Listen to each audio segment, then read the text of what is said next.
never expected to be able to go anywhere like this in my entire life. Being out here is just one of those situations that you'll never forget.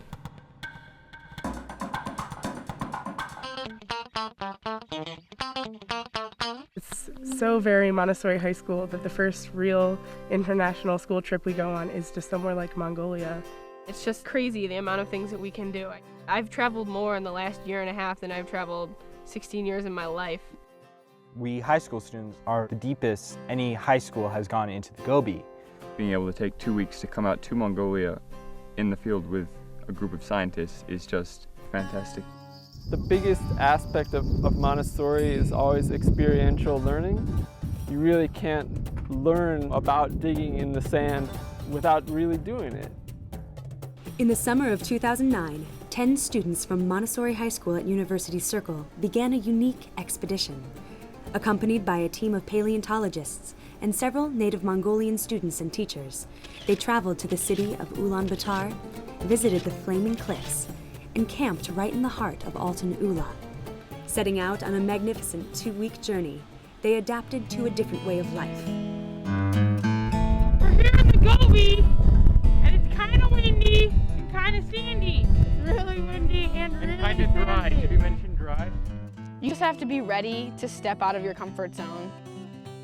Being alone in the desert, just our group, is both a great thing and slightly worrisome. I think it's exhilarating. I'm really impressed that the students have put up with as much as they have to put up with. You know, it would be nice if we had unlimited water so we could shower every day. The climate has been a big change from Cleveland. I think it's been up to 110, and the heat definitely gets to you when you're hiking.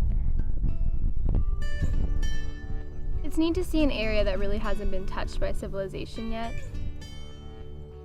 I really enjoy the landscape. It's sort of calming and peaceful in a violent, dry, hot, windy way. Their goal was to study and collect dinosaur bones in the world's famous sites of the Gobi. With the invaluable guidance of Dr. Michael Ryan, an expert paleontologist from the Cleveland Museum of Natural History, the team successfully helped with the excavation of a Saurolophus skull, a dinosaur that rivals the size of the more common Tyrannosaurus rex. Most people don't think of paleontology as like a career opportunity, and then to come here and actually do it, it like opens up a whole new path. Being here, anywhere you go, you would have encountered dinosaur bones, and if you know what to look for, you can find them pretty much anywhere, which makes it so much easier to do scientific research.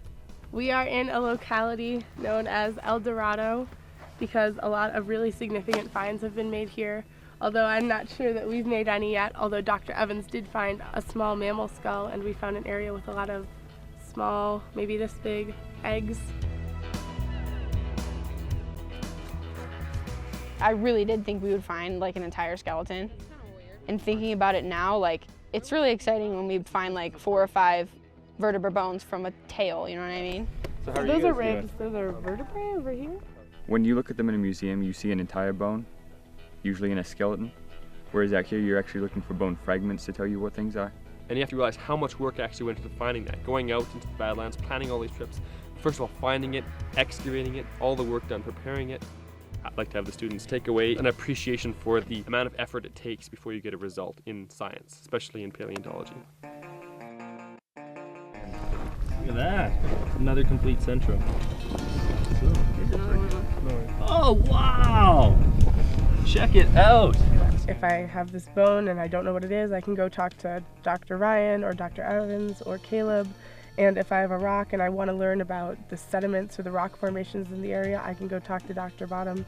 And they know so much. We'll pick up a bone and, saying, what is this? And, something they've probably seen 1,000 times. And then they'll say with enthusiasm, oh, this is a metatarsal. Or like, oh, this is a toe bone of a dinosaur. And it's obvious they are really excited about dinosaurs and really passionate about their profession. So this is the shin bone. That's the ankle bone. This is a bone of the flat of the foot, and there's a toe. We also have Mongolian scientists. So it really shows you how like science breaks barriers that other things don't, where you can not know the same language as someone else, but you can communicate with them through what you're doing. Ned. Ned. Nice. I can't do it.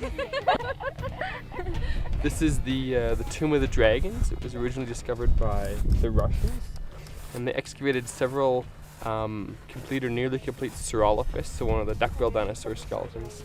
And the most remarkable thing is that they had very well preserved skin impressions around the skeletons. What we're getting the students to do this morning is to take the areas that are still in natural position and brush those areas off, and then we're going to map those bones and we're going to measure those bones to get an idea of just how big the site is and how many dinosaurs are preserved here.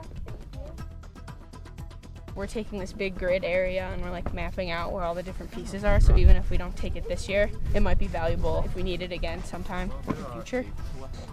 Yeah, they are huge. Dr. Bottom-Garth, as a trained sedimentologist, is going to take her notebook and describe the changes in the rock layer. So we'll be able to track where the bone bed sits within the Met and tell us where we sit in relation to the other rock groups that are around here. And then I think Caleb's job today is going to be helping you students to collect some of this material. Me and Nick are basically just turning over rocks to find any other pieces of bone we might have not seen before. And we have a lot of big rocks here, so there's a good possibility that we find something cool. Inside this rock is actually a skull of a duck bill. You can see the teeth along right here, and these are fragments from there. Yeah, this one you can see. And put it down. In here. This is part of the upper jaw, I think. This is the very tippity top of the Saurolophus spike-like crest. Awesome. And we hope that it belongs with that skull over there, which would be really amazing. In this bone bed, in addition to the number of Saurolophus skeletons that came out, there was a Tarbosaurus. I want you to have your hammer and your chisel and your brush, and if we decide to collect those things, we will put plaster and burlap over them. In some cases, I don't actually need to collect the specimen, but what I need to do is expose the fossilized bone out of the rocky matrix more so I can photograph it and take measurements off of this. And eventually we'll be able to get a paper that the Montessori students have all contributed to. This is a very important place paleontologically. Unfortunately, as we can see here, it's been heavily poached recently. So what we're doing now is trying to salvage some of the stuff that was left by the poachers. There are fascinating fossils, and I'm kind of sad about the amount of poaching that has gone on. You see a stunning amount of poached quarries. You see these dinosaur bones, which could be really, really important to science, shattered. It's not just a Mongolian problem, it's a global problem. These resources are not renewable. They're not like a tree where you can plant another one and it'll grow in its place. If there was a huge dinosaur bone in my backyard, if I was mean, I would keep it and sell it for millions of dollars. But the scientists would never be able to learn more about that dinosaur, and that could be a huge missing link between a lot of knowledge that is unknown. A lot of these specimens that are being destroyed are unique specimens or one-of-a-kind specimens. There's just so much we don't know about the history of life on Earth, and fossils can tell us so much, and they're so rare. So to have them destroyed, it's sad. And we hope that this experience will spread that word. That enthusiasm is kind of transferred to us, and it makes me hope that from our example, a lot of high schools will follow and come here.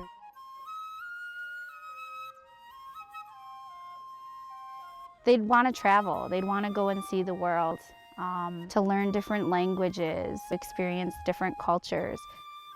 There's a lot of responsibility that comes with blazing the way for other people, and it kind of makes me realize how lucky we are. I really admire the students' willingness to ask questions, to interact with the people, and to just kind of immerse themselves into this experience. You just have to do things that you haven't done before, like eat things that you haven't ate before and deal with it, and you know, it's Mongolia, it's like in Asia. I've never been to Asia. You have to have an open mind. It's clearly like a beautiful country, and there's just so much culture in it that people don't really know about. From the Mongolians I met, they're a really open-minded people, and extraordinarily friendly. Despite our cultures, despite our differences, we still get along. Now that I'm here, I have to say it's totally worth it. Being able to actually touch and feel dinosaur bones and experience a culture so different from my own is really rewarding.